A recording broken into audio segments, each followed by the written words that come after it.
Hello food lovers, welcome to our channel. నేను మీ రాణి Eramsetti. Friends, మనం బూరెలు చేసుకున్నప్పుడు ప్రాసెస్ అంతా చాలా ఎక్కువగా అనిపిస్తుంది. అలా కాకుండా ఇలా నేను చూపించబోయే ప్రాసెస్తో మీరు ఒక్కసారి బూరెలు చేసి చూసారంటే మీ అందరికీ కూడా చాలా బాగా నచ్చుతుందండి. ఈ రెసిపీ కూడా చాలా చాలా టేస్టీగా ఉంటుంది. గులాబ్ జామ్ కన్నా కూడా చాలా సాఫ్ట్గా నోట్లో వేసుకుంటే కరిగిపోయేలా ఉంటాయి. ఈ బూరెల టేస్ట్ అనేది మీ అందరూ కూడా ఒక్కసారి కుక్ చేసి చూడండి. మీకు కూడా ఈ రెసిపీ అనేది చాలా బాగా నచ్చుతుంది. పూర్ణాలు చేసుకున్నప్పుడు ప్రాసెస్ అంతా చాలా ఎక్కువగా అనిపిస్తుంది. పప్పు నానబెట్టడం, కడగటం, రుబ్బటం. అలా కాకుండా నేను చూపించబోయే ప్రాసెస్తో ఒక్కసారి బూరెలు చేసి చూడండి. క్యారెట్ కొబ్బరి బూరెలు బెల్లంతో చేయబోతున్నాం. చాలా చాలా టేస్టీగా ఉంటాయి. హెల్త్కి కూడా చాలా మంచిదండి. ఇంకా ప్రాసెస్లోకి వెళ్ళిపోదాం. ముందుగా పావు కేజీ క్యారెట్ని తీసుకుని దాని పై పీలంతా ఓపెన్ చేసుకుని శుభ్రంగా కడిగిన తర్వాత పై తొడిమి పార్ట్ని కట్ చేసుకుని తీసుకోండి. ఇప్పుడు గ్రేటర్తో తురుముకుందాం. కొంచెం పెద్దగా ఉన్న హోల్స్ ఉన్న గ్రేటర్తో తురుమండి. తురుమనేది మరీ ముద్దలాగా చిన్న చిన్నగా రాకుండా పలుకుల్లాగా కొంచెం పొడవుగా పెద్దగా రావాలి. ఈ విధంగా తురుమండి. ఇలా గ్రేటర్తో మొత్తం అంతా కూడా తురుము తీసుకొని తర్వాత ప్రాసెస్ అనేది చేద్దాం. ఇలా తీసుకోండి. క్యారెట్ అంతా కూడా పావు కేజీ క్యారెట్ కూడా ఈ విధంగా తురుము తీసుకుని అదంతా ఒక కప్పులోకి తీసుకుని పెట్టుకోండి. ఫ్రెండ్స్, ఛానల్ని ఫస్ట్ టైం వాచ్ చేసిన వారు సబ్స్క్రైబ్ చేసుకుని పక్కనే ఉన్న బెల్ బటన్ క్లిక్ చేయండి. నేను పెట్టబోయే రెసిపీస్ అన్నీ డైలీ మీ ఫోన్కి నోటిఫికేషన్కి వస్తాయి. ఓపెన్ చేసి చూడండి. మీకు నచ్చిన రెసిపీస్ని కుక్ చేసి ఫ్యామిలీకి సర్వ్ చేయండి. ఇలా మొత్తం అంతా కూడా క్యారెట్ తురుముకుని అదంతా కూడా ఒక కప్పులోకి తీసుకుని పెట్టుకోండి. అలాగే ఒక కప్పు పచ్చి కొబ్బరి తురుము తీసుకోండి. అదే కప్పుతో అదే క్వాంటిటీలో బెల్లం అండి, అరకప్పు బెల్లం తురుము తీసుకోండి. స్వీట్ ఎక్కువగా ఇష్టపడేవారు ఇంకొంచెం బెల్లాన్ని యాడ్ చేసుకోవచ్చు. ఇవి మూడు పక్కన పెట్టుకున్నాం కదా. ఇప్పుడు స్టవ్ ఆన్ చేసి కళాయి పెట్టుకోండి. 1 టేబుల్ స్పూన్ నెయ్యి వేసుకుని క్యారెట్ తురుమంతా కూడా నెయ్యిలో వేసుకుని బాగా ఫ్రై చేయండి. క్యారెట్లో ఉన్న తేమంతా కూడా బాగా ఎగిరిపోయి క్యారెట్ పొడి పొడిలాడుతూ రావాలి. అంతేకాకుండా పచ్చివాసన అంతా పోయి మంచి స్మెల్ రావాలి. అంతవరకు కూడా బాగా ఫ్రై చేయండి. ఇలా ఫ్రై అయిన తర్వాత పచ్చి కొబ్బరి తురుము కూడా ఒక కప్పు తీసుకుని అలా వేసేసుకోండి. పచ్చి కొబ్బరి ప్లేస్లో ఎండు కొబ్బరి అయినా యూజ్ చేసుకోవచ్చండి. పచ్చి కొబ్బరి అయితే ఇలా కొంచెంసేపు ఆయిల్లో ఫ్రై చేసి తీసుకోండి. క్యారెట్ కొబ్బరి కూడా బాగా ఫ్రై అవుతున్నాయి కదా. అలా బాగా ఫ్రై చేసిన తర్వాత 1 కప్పు పాలు పోసుకోండి. పచ్చి పాలు పోస్తున్నానండి. మీరు కాచి చల్లార్చిన పాలైనా వాడచ్చు, లేదంటే పచ్చి పాలైనా పోసుకోవచ్చు. ఏ కప్పుతో పాలు పోసామో అదే కప్పుతో 1 కప్పు వాటర్ పోసుకోండి. అచ్చంగా పాలతో కూడా చేసుకోవచ్చండి.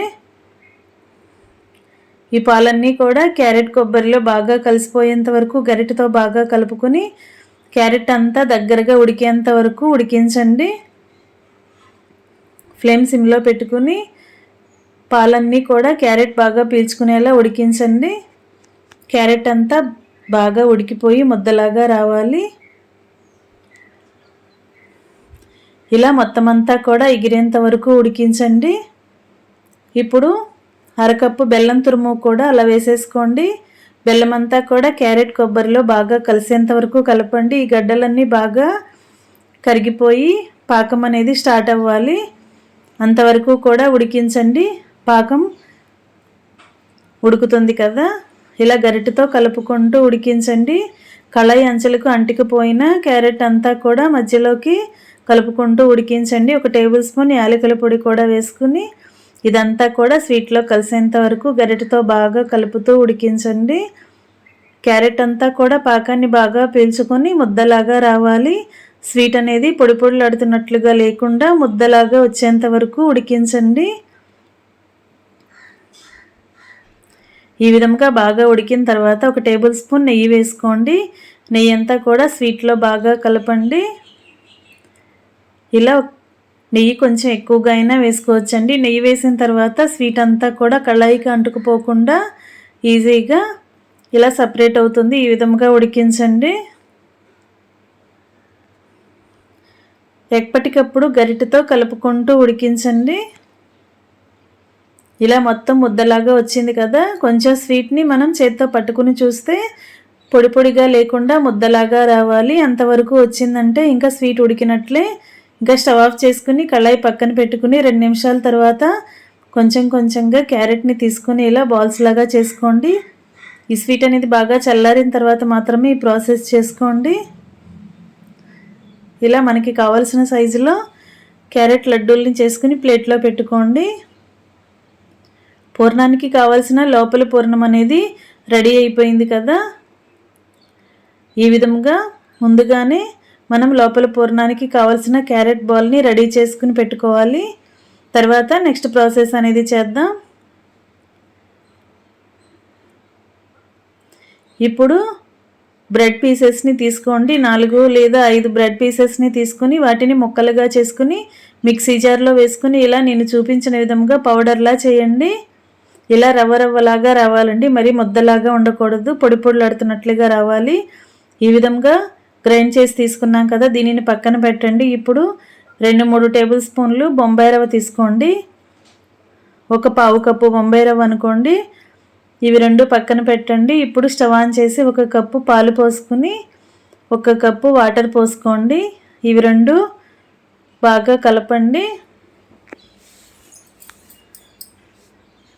స్టవ్ అప్పుడే ఆన్ చేయకూడదండి.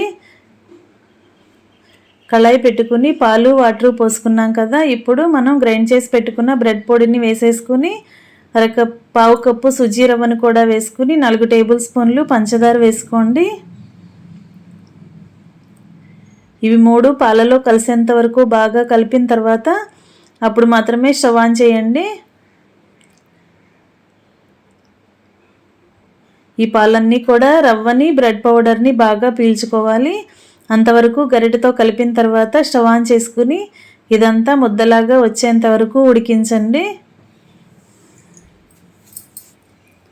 గరిటెతో ఇలా కలుపుకుంటూ ఉడికించండి. కళాయి అంచులకు అంటుకుపోకుండా బ్రెడ్ అంతా కూడా ఎప్పటికప్పుడు కలుపుకుంటూ ఉడికించండి. ఇలా ఉడుకుతున్నప్పుడు 2-3 టేబుల్ స్పూన్లు నెయ్యి వేసామంటే బ్రెడ్ అనేది ముద్ద అనేది కళాయికి అంటుకోకుండా ఈజీగా ఉడికిపోతుంది. ఇలా ఈ విధంగా ఉడికించండి. నేను చూపించిన విధంగా ఉడికిస్తే చక్కగా ఉడికిపోతుందండి. 1 టేబుల్ స్పూన్ నెయ్యి వేసుకున్నారంటే నెయ్యి అంతా కూడా ఈ బ్రెడ్లో కలిసిపోయి ముద్ద అనేది చక్కగా రెడీ అవుతుంది. ఈ విధంగా ఉడికించి స్టవ్ ఆఫ్ చేసుకుని కళాయి పక్కన పెట్టండి. బాగా చల్లారిన తర్వాత నెక్స్ట్ ప్రాసెస్ అనేది చేద్దాం. మనం కొంచెం రవ్వని చేత్తో ఇలా ముద్దలాగా చేసినట్లయితే ఇది ముద్దలాగా వచ్చింది కదా. ఈ విధంగా ఉడికిన తర్వాత స్టవ్ ఆఫ్ చేసుకోండి. ఇంకా రెడీ అయిపోయిందండి. పై పూర్ణం కూడా రెడీ అయ్యింది. ఇంకా బాగా చల్లారిన తర్వాత గరిటె పక్కన పెట్టుకుని చేత్తోనే రవ్వ ముద్దని సాఫ్ట్గా చేసుకోండి. ఇలా నేను చూపించిన విధంగా చేసుకోండి.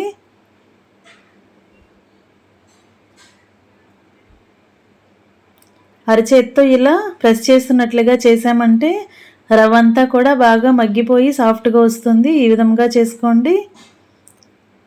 చేతికి రవ్వ అంటుకుంటే కొంచెంగా నెయ్యి అప్లై చేసుకుని మనం ఈ ప్రాసెస్ చేసామంటే రవ్వ అనేది చాలా ఈజీగా మెత్తగా అయిపోతుంది, సాఫ్ట్గా వస్తుంది.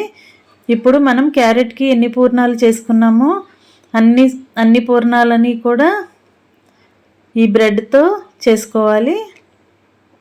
లోపల పూర్ణాలు ఎన్ని వచ్చాయో పై పూర్ణాలు కూడా కరెక్ట్గా అన్ని క్వాంటిటీలోనే రావాలండి. క్యారెట్ పూర్ణాలు అనేవి లోపల ఉండలు అనేవి నాకు డజన్ వచ్చాయి, అంటే 12 వచ్చాయి. అలాగే బ్రెడ్తో కూడా 12 బాల్స్ అయ్యేలా చేసి పెట్టుకోండి. క్యారెట్ పూర్ణాలు ఎన్ని ఉన్నాయో పై పూర్ణాలు కూడా అన్నీ ఉండాలి. ఈ విధంగా మొత్తం రెడీ చేసుకున్నాం కదా. 2 కూడా రెడీ అయిపోయాయి. ఇప్పుడు నెక్స్ట్ ప్రాసెస్ చూడండి. వీడియోని మధ్య మధ్యలో స్కిప్ చేయకుండా చూడండి. లాస్ట్ వరకు చూస్తేనే ప్రాసెస్ అంతా అర్థమవుతుంది. ఇప్పుడు నేను చూపించే విధంగా బ్రెడ్ పూర్ణాన్ని అరచేతిలో పెట్టుకుని పలుచగా ఒత్తుకున్న తర్వాత లోపల క్యారెట్ పూర్ణాన్ని పెట్టుకోండి. ఇప్పుడు పై పూర్ణం అంతా కూడా చక్కగా రౌండ్గా లోపల పూర్ణాన్ని కవర్ చేస్తూ ఇలా అరచేతిలో పెట్టుకుని బాల్ లాగా చేసుకున్నామంటే మనకి పూర్ణం అనేది రెడీ అయిపోతుంది. ఇదే విధంగా మిగిలిన పూర్ణాలను కూడా రెడీ చేసుకోండి.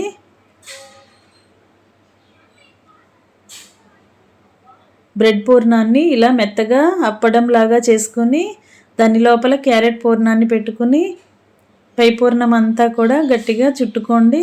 అరచేతిలో పెట్టుకుని ఇలా కవర్ చేసుకున్నట్లుగా చుట్టినట్లయితే లోపల పూర్ణం అనేది బయటికి కనిపించకుండా చాలా ఈజీగా పూర్ణం రెడీ అయిపోతుంది. ఈ విధంగా చేసుకోండి. ఇదే విధంగా మిగిలిన పూర్ణాలన్నీ కూడా ఇదే ప్రాసెస్తో చేసుకుని రెడీగా పెట్టుకోండి. ఫ్రెండ్స్, ఎప్పుడు కూడా మనం శనగపప్పు పూర్ణాలు, పల్లి పూర్ణాలు తింటూ ఉంటాం కదా, అలా కాకుండా మినపిండితో పూర్ణాలు చేస్తూ ఉంటాం. అలా కాకుండా ఒక్కసారి ఇలా నేను చూపించిన ప్రాసెస్తో బ్రెడ్తో సుజీ రవ్వతో కొబ్బరి పూర్ణాలు చేయండి. క్యారెట్ కొబ్బరి పూర్ణాలు చాలా చాలా టేస్టీగా ఉంటాయండి. చాలా మృదువుగా, చాలా సాఫ్ట్గా, తింటుంటే గులాబ్ జామ్ కన్నా కూడా చాలా మెత్తగా నోట్లో వేసుకుంటే కరిగిపోయేలా ఉంటాయి. చిన్నపిల్లలు, పెద్దవారు అందరూ చక్కగా ఇష్టంగా తినొచ్చు. ఇంకా పూర్ణాలన్నీ చేసుకోవటం రెడీ అయ్యింది కదా, ఇప్పుడు కంప్లీట్ అయ్యింది కదా. ఇప్పుడు స్టవ్ ఆన్ చేసి కళాయి పెట్టుకుని డీప్ ఫ్రైకి సరిపడా ఆయిల్ పోసుకోండి. మీడియం ఫ్లేమ్లో ఆయిల్ని బాగా కాగించండి. కాగిన తర్వాత మనం ప్రిపేర్ చేసి పెట్టుకున్న పూర్ణాలని అలా ఆయిల్లో వేసుకుని కళాయికి పట్టినన్ని వేసుకుని డీప్ ఫ్రై చేసుకోండి. ఫ్లేమ్ మరీ ఎక్కువగా హైలో పెట్టొద్దండి.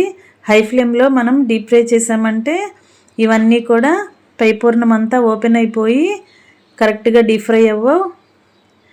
నిదానంగా మాత్రమే మనం ఫ్రై చేసుకోవాలి. పూర్ణాలు వేసిన వెంటనే గరిటెతో అటు ఇటు కలపకూడదండి. కొంచెం కాలిన తర్వాత గరిటెతో అటు ఇటు కలుపుకుంటూ మొత్తం అంతా కూడా ఈవెన్గా ఫ్రై అయ్యేలా పూర్ణాన్ని ఇలా అటు ఇటు కదపండి. ఈ విధంగా కరెక్ట్గా డీప్ ఫ్రై అయిన తర్వాత ఆయిల్ నుండి తీసేసుకుందాం.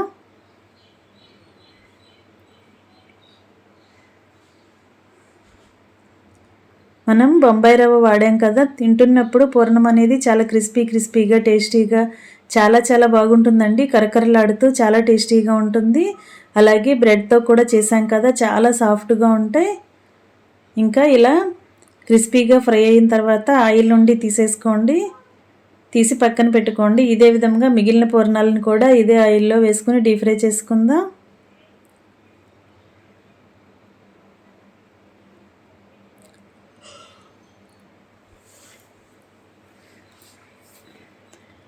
ఎప్పుడూ చేసుకునే పూర్ణాలను కాకుండా ఒకసారి ఈ ప్రాసెస్తో బూరెలు చేసి చూడండి. మీ ఇంట్లో అందరికీ నచ్చుతాయండి. చిన్నపిల్లలు, పెద్దవారు అందరూ కూడా చాలా చాలా ఇష్టంగా తినొచ్చు.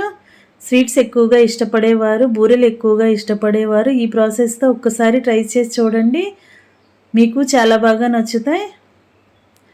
ఛానల్ని సబ్స్క్రైబ్ చేసుకుని పక్కనే ఉన్న బెల్ బటన్ క్లిక్ చేశారంటే నేను పెట్టబోయే రెసిపీస్ అన్నీ డైలీ మీ ఫోన్కి నోటిఫికేషన్కి వస్తాయండి. ఓపెన్ చేసి చూడండి. సింపుల్ ప్రాసెస్తో టేస్టీ రెసిపీస్ని చూపిస్తాను.